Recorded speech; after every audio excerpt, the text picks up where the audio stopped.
बैठी हो नहीं हम मेरी क्या वॉइस।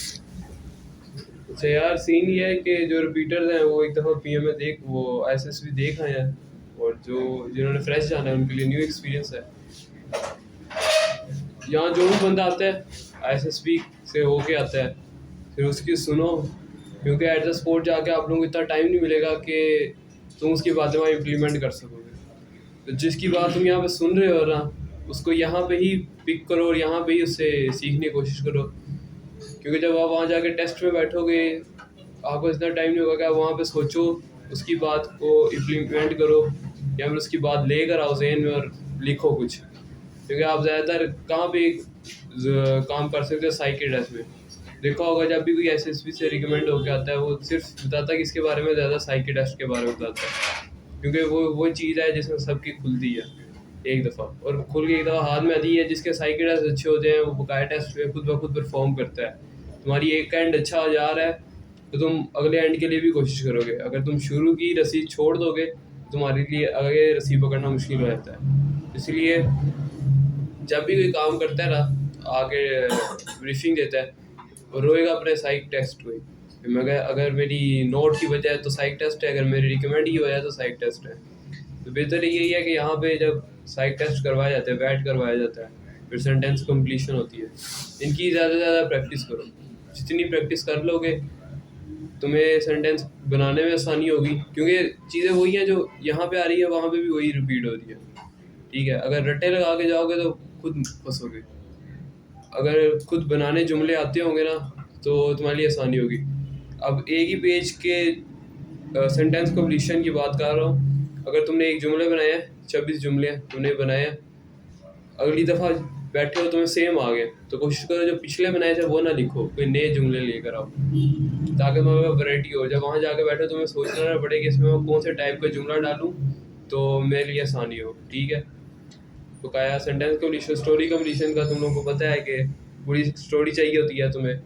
तुम्हारा इनिशियल अच्छा होना चाहिए।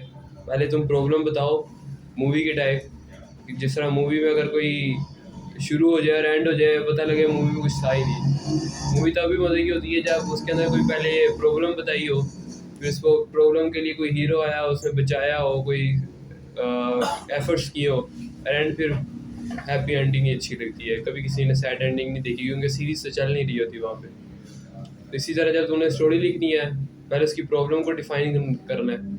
जब प्रॉब्लम डिफाइन होगी उसके बाद तुमने उसकी जो सोल्यूशन है उसकी तरफ जाना है, उसमें अपनी एफर्ट्स शो करनी है कि भाई अगर तुम खुद को नहीं ना ऐड कर रहे, किसी और बंदे को भी ऐड कर रहे हो, अली अहमद कुछ भी किसी का भी नाम डाल रहे हो, तो तुम्हें अपनी एफर्ट्स शो करनी है कि वाकई इस अली ने एफर्ट्स लगाई थी इस प्रॉब्लम को सॉल्व करने के लिए। और प्रॉब्लम्स वो हाईलाइट की जाती है जो कि बहुत कॉमन हो। कोई रेप केस का प्रॉब्लम ना डाल देना, नहीं तो तुम पे खुद ही केस खुलेंगे, वो सवाल करेंगे, फंस जाओगे। ठीक है, किसी का हाथ अगर बिस्तर से बाहर नजर आते, बुखार का केस डाल दिया, बुखार था, बंदा लेटा हुआ था, तुम अगर रेप केस का डाल के बैठ जाओगे तुम्हारी फिर बढ़ जाएगी ऐसे। ठीक है, उसके बाद जब एंडिंग करनी है, एंडिंग फिर हैप्पी एंड होना चाहिए कि यार एट द एंड वो ठीक हो गया, या फिर कोई इस तरह की हैप्पी एंडिंग हो। ठीक है, स्टोरीज कंप्लीशन के यही है, स्टोरीज कंप्लीशन हो जाए आप फिर आगे पिक्चर डिस्क्रिप्शन हो जाए, दोनों में एक ही कहानी है कि तुम लोग की मूवी अच्छी होनी चाहिए। ठीक है, फिल्म तुम्हें बनानी आनी चाहिए। कोई प्रॉब्लम जो तुम बता रहे हो वो प्रॉब्लम होनी चाहिए जो एग्जिस्ट कर सकती है। ठीक है, कोई ज़्यादा रैशनल ना हो कि तुम वो प्रॉब्लम डाल रहे हो जो तुम्हारे लिए आगे इंटरव्यू में मसला बने। क्योंकि साइक का काम, उसने साइक टेस्ट चेक कर लिए, उसने सिर्फ रेड से हाईलाइट करना है इसने ये चीज़ बोली हुई है, इसने ये चीज़ बोली हुई है। फिर जब डिप्टी के सामने जाकर बैठोगे ना, डिप्टी ने तुमसे और कोई सवाल नहीं पूछना, उसने डायरेक्ट उन साइक टेस्ट पे आना। तो जब वो साइक टेस्ट क्या ऊपर आ गया तो तुम्हारे 2 सवाल में वो खोल देगा और तुम आगे जवाब देने के काबिल ही नहीं रहोगे। ठीक है, तो जितना साफ रख सकोगे, ईजी रख सकोगे, अपना साइक टेस्ट भी रखना। बाकी साइक टेस्ट का हलवा होता है कि तुम 3 से 4 घंटे में फारिग हो जाते हो, पर वो 3 से 4 घंटे तुम्हारे 3 से 4 दिन पर डिपेंड करते हैं अगले। तो यहाँ पे भी देखो, अगर ज़्यादा आपको ग्रुप प्लानिंग नहीं करवाई जाती, ज़्यादा पब्लिक स्पीकिंग नहीं करवाई जाती, किस पे जोर दिया जाता है? साइक के ऊपर।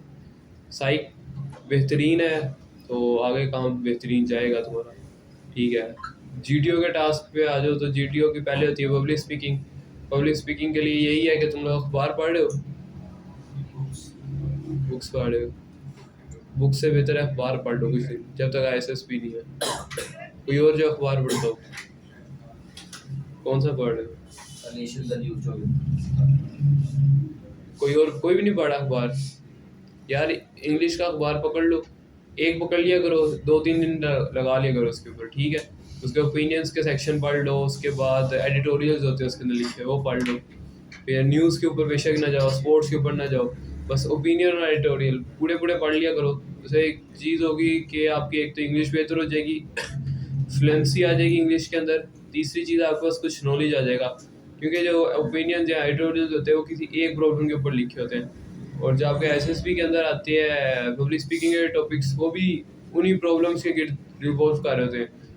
जब उसने आपको, जीटीओ ने आपको देना है ना एसएसपी का टॉपिक देना है, उसने आपको सिर्फ 2 मिनट देने, जा बाहर और सोच गया।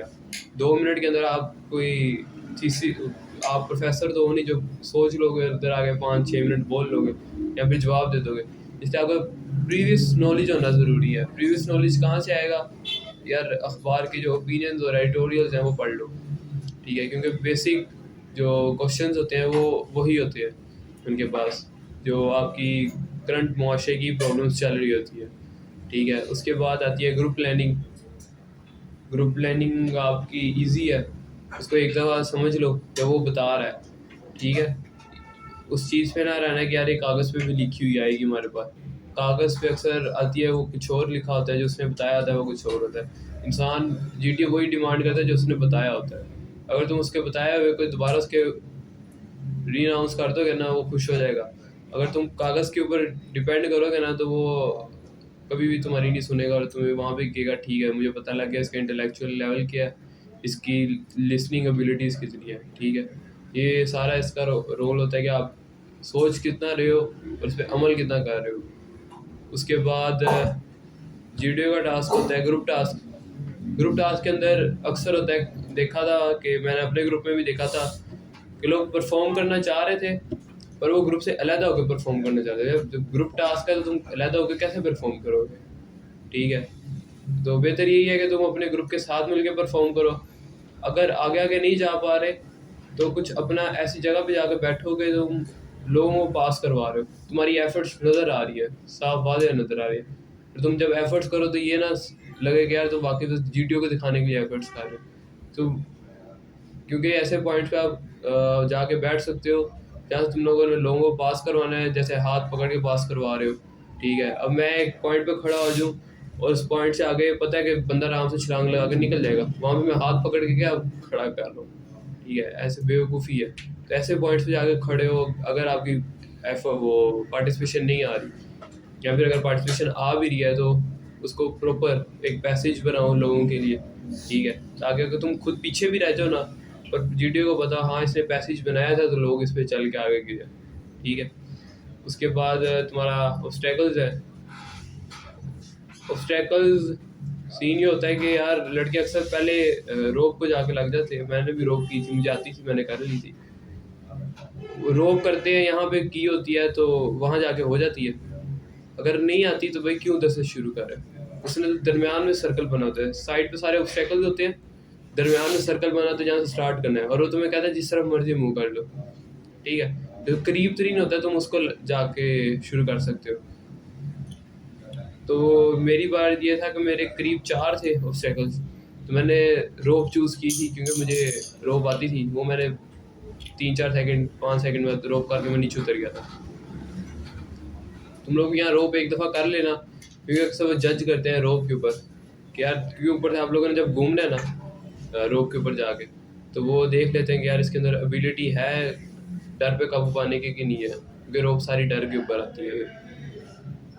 उसके बाद तुम लोगों के कोई ऑब्स्टेकल मुश्किल नहीं है, 9 ऑब्स्टेकल्स हैं जिसमें से 2-3 पे वो जज करता है बकाया, तो सारे बस खाता पूरा करने के लिए होते हैं, ठीक है। और जब उसको पता लग गया कि ठीक है इसका इंटेलेक्चुअल है, इसका मेंटालिटी इंड्योरेंस है, इसका फिजिकल इंड्योरेंस है, तो वहाँ पे रोक देगा। तूने बेशक एक किया हो ऑब्स्टेकल या सारे कर लिए हो या रिपीट पे जा रहे हो, बस उसको जब पता लग गया ना कि इसमें वाकई इंड्योरेंस है तो वो रोक देगा।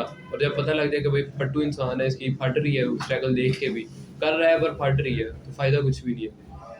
ठीक है, यहाँ पे प्रैक्टिस इतनी कर लो कि स्ट्रगल जितना मर्जी ऊंचा हो या छोटा हो, क्योंकि फटे ना बस। उसके बाद कमांड टास्क है। कमांड टास्क टोटली तुम्हारे ऊपर है। तुम्हारा पब्लिक स्पीकिंग नहीं अच्छी हुई, ठीक है, तुम्हारा मिलिट्री प्लानिंग नहीं अच्छी हुई, ठीक है, ग्रुप टास्क नहीं हुआ, ठीक है। कमांड टास्क वो इवेंट है जिसके ऊपर कोई तुम्हें टोकेगा नहीं, कोई ग्रुप का बंदा तुम्हें कुछ नहीं कहेगा, क्योंकि तुम उस टाइम कमांडर हो। ठीक है, तुम्हारे पास अपने मौका मिलता है कि तुम 4 से 5 जो बंदे तुम्हारे साथ हैं, सिंडिकेट तुम्हारे साथ है, तुम उनको आगे लेकर जाओ, उनको टास्क पूरा करवाओ और अपनी कमांड दिखाओ।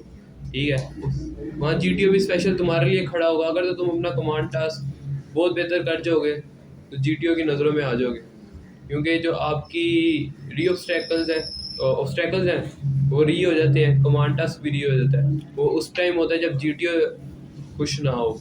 जीटीओ को खुश करना है तो उसका कमांड टास्क अच्छा कर लो, ऑब्स्टेकल्स अच्छा कर लो। बकाया रहेगी बात पब्लिक स्पीकिंग की, उसका मैंने तुम लोगों को बता दिया कि न्यूज़पेपर पढ़ लो, आज से पढ़ना शुरू कर लो, 1 ले लो, 2 ले लो हफ्ते के। मैं ऐसे करता था कि मैं ऑल्टरनेट डेज पे न्यूज़पेपर लेता था, मैं रोज़ नहीं लेता था। डॉन में पढ़ रहा था, ऑल्टरनेट डेज पे ले लिया, उसके ओपिनियन सारे पढ़ लिए, एडिटोरियल्स पढ़ लिए, फिर यहाँ पे आकर डिस्कस कर लिए। करते किसके साथ थे कि हमारे अपने ही ग्रुप था, तो उन्हीं में बैठते थे। अपना जो मैं पढ़ के आया था अखबार का टुकड़ा वो उसको मैं सुनाता था, जो वो पढ़ के आया था लड़का वो सुनाता था। फिर ऐसे जब सबके 5-6 बंदों के पढ़े हैं ना, 5-6 बंदों ने सुनाए हैं, तो हमारे पास डिफरेंट पॉइंट्स आ रहे हैं। अब मैंने अगर कोई फॉर एग्जांपल मैं वाटर क्राइसिस पे पढ़ के आया हूँ ओपिनियन कोई, तो मैंने अपना पॉइंट रखा है जो अखबार से पढ़ा हुआ है, फिर उसके बाद मैंने अपना नज़रिया दिया है। फिर उसके ऊपर जो क्वेश्चन थे, एक ने क्वेश्चन किया या फिर एक ने अपना पॉइंट ऐड किया, तीसरे ने ऐड किया, चौथे ने ऐड किया, क्या एट द एंड क्या हो रहा है, मेरा नॉलेज में इजाफा हो रहा है, जो सामने बैठे उनके नॉलेज में इजाफा हो रहा है। उनको इतना खपना नहीं पड़ा है जितना मैंने एक ओपिनियन पढ़ने में खपा है। सेम सामने बैठा होगा वो ओपिनियन पढ़ के आया, वो अपना रिपीट करेगा, फिर तीसरा बैठा होगा वो अपना ओपिनियन रिपीट करेगा। ठीक है, तुम लोग ऐसा कर लो, 5-5 का ग्रुप बना लो, 6-6 का बना लो, रोज़ ओपिनियन एक एक पढ़ लो, आके डिस्कस करो ग्रुप के अंदर। ठीक है, ये तुम्हारे लिए बेनिफिशियल है, ताकि जब तुम वहाँ बैठ के पब्लिक स्पीकिंग भी करो तो तुम्हें मुश्किल ना हो बोलने में कि यार मैं अब कॉन्फिडेंस लूज़ कर जाते हैं अक्सर लड़के। उनके पास टॉपिक होता है, वो मवाद बहुत ज़्यादा है, बट कॉन्फिडेंस नहीं है बोलने का, तो वो लूज काम ख़राब है। जब तुम यहाँ पे ग्रुप में बैठ के बात करोगे, तुम्हारे पास इतनी ग्रिप आ जाएगी कि यार एटलीस्ट तुम उसके सामने खड़े होकर बोलोगे और कंपोगे नहीं। ठीक है, और जब तुम बोल रहे होगे तुम्हारे आवाज़ में जान होगी, तो वो उसके लिए काफ़ी है। तो आप अखबार पढ़ लो, ओपिनियंस डिस्कस करो, ग्रुप बना लो 5-5 के, 6-6 के, जिन्होंने आईएसएसपी के लेटर फॉर्म एक साथ जमा करवाए हैं। बेहतर है कि बहुत ज़्यादा ग्रुप अपने अपने बना लें, क्योंकि अक्सर होता है कि जिसने 1 वीक की ड्यूरेशन में जमा करवाए हैं ना आईएसएसपी फॉर्म्स, तो उनकी आईएसएसपी भी एक साथ ही आएगी। ठीक है, हमारे बार भी ऐसे हुआ था कि मैंने करवाए थे 29 दिसंबर को, तो मैंने ग्रुप बनाया था 28 दिसंबर वाले के साथ और 30 दिसंबर वाले के साथ, तो हमारी एसएसबी भी इकट्ठी ही आई थी। बेहतर है जीटीओ के टास्क के लिए ये काम कर लो। वो डिप्टी के 2 इवेंट्स होते हैं, एक होती है उसके बाद ग्रुप डिस्कशन और एक उसके बाद होता है इवेंट इंटरव्यू का। ग्रुप डिस्कशन पहले होती है और ग्रुप डिस्कशन वो चीज़ है जो तुम लोग की ना बेस बना देगी डिप्टी के आगे। एक बेस तुम लोगों ने बनानी है, एक बेस वो होगी जो जीटीओ बनाएगा और साइक बनाएगा। ठीक है, जीटीओ ज़्यादा उंगल नहीं करेगा, जीटीओ तब उंगली करता है जब उसको बढ़ता हुआ काम नज़र आ रहा था तुम्हारा। ठीक है, साइक उंगली करता है जब उसको बिल्कुल रेड पॉइंट्स नज़र आ रहे थे तुम्हारे लिखे हुए पे। ठीक है, तुम लोग कोई रैशनल बात कर रहे होते हो। ठीक है, उसके बाद जब तुम अपनी बेस बना रहे हो ना ग्रुप डिस्कशन के अंदर, अब ग्रुप डिस्कशन के अंदर बोलने का एक एक बार सबको मौका मिलता है। उसके बाद क्या होता है कि तुमने जब बोलना है तुम पॉइंट वो रखो कि अगर कोई उसके अपोजिट बात कर रहे तो तुम्हें दोबारा बोलना पड़े। ठीक है, अब तुम्हारे पॉइंट्स ऐसे कहाँ से आएंगे, वही सेम बात है, अखबार पढ़ लो। तुमने अगर कोई भी हॉस्टल लाइफ था मेरा, और मैं ओपोजिट था हॉस्टल लाइफ के ना, और मुझे पता था साथ मेरे MCJ का लड़का है, वो हॉस्टल लाइफ के फेवर में है। सब ने एक एक दफ़ा बोला, मेरी आई थी 6वें या 7वें नंबर पे बारी। जब मैंने अपना पॉइंट रखा तो मैंने वो पॉइंट रखा कि साथ MCJ वाले ने उसका ऑपोजिट उसको टैकल करने के लिए काउंटर पॉइंट रखा। तो फिर हमारी बहस थी और हम दोनों के ऊपर थी। बकाया पूरा ग्रुप चुप था क्योंकि उनका कोई पॉइंट ही नहीं था बोलने के लिए ऊपर। मेरे पास भी पॉइंट थे, वो मेरे पॉइंट्स को टैकल करता था, मैं नया पॉइंट्स के आगे रखता था, वो उसको टैकल करता था, फिर नया पॉइंट आ रहा था। जितने पॉइंट्स तुम ऐड अप करते जाओगे, डिप्टी के पता लग जाएगा यार इसका नॉलेज भी है, इसके पास बात करने की एबिलिटी भी है, इसको पता है कि इस टाइम पे क्या पॉइंट रखना है, ठीक है। और अगर अगला बंदा हार मान जाए या जो तुम पॉइंट्स रख रहे हो, या फिर डिप्टी भी अक्सर टैकल कर देता है तुम लोगों को कि तुम्हारा कोई पॉइंट नहीं जवाब दे पा रहा, तो डिप्टी आगे से जवाब दे दे, या डिप्टी भी तुम्हें सुना देगा। तो यार डिप्टी की जितनी मर्जी उसको गालियाँ भी देगा ना, सुन लेना, कुछ कहना ना आगे से, ना रिएक्ट करना।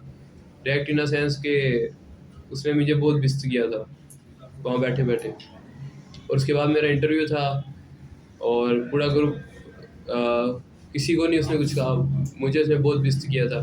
जब मैं इंटरव्यू देने गया था मैं उसके सामने ऐसे बैठा था, भाई कुछ भी नहीं हुआ मुझे। जो उसने मेरी आधे घंटे पहले बिस्ती किया ना, वो मुझे नहीं पता किसने की है, या ये वो बंदा नहीं है जिसके साथ मैंने बात की है।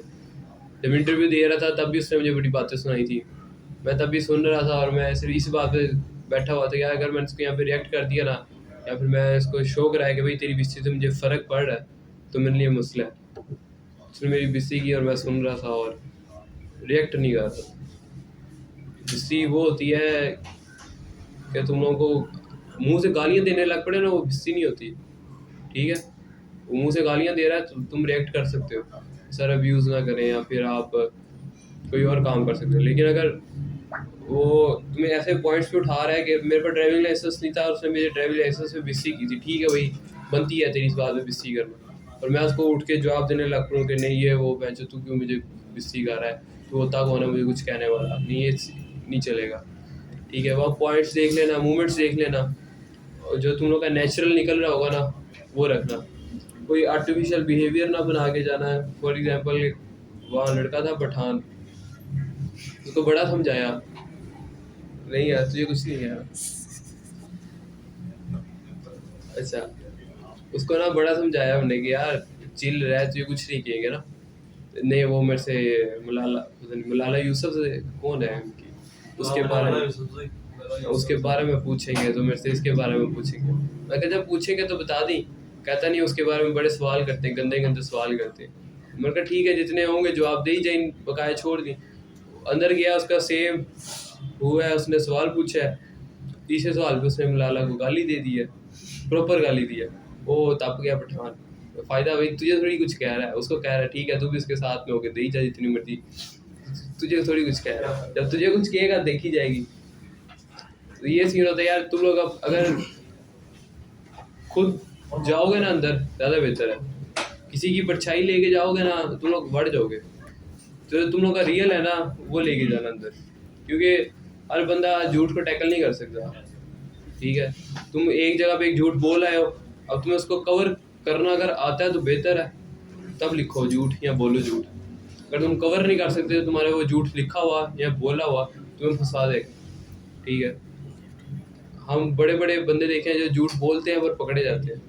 अगर तुम झूठ बोल के कवर कर सकते हो ना तो फिर बोलो झूठ, बहुत ज़्यादा बेहतर है तुम्हारे लिए। तो क्या आर्टिफिशियल ना रहना, जो नेचुरल होगा वो दिखाना। लड़कों में बाहर जो मर्जी करते फिर वो कुछ नहीं फ़र्क पड़ता, कहते हैं ऑब्जर्व कर रहे हैं, ये कर रहे हैं, कोई चचा ने क्या ऑब्जर्व कर कहते हो बता रहे।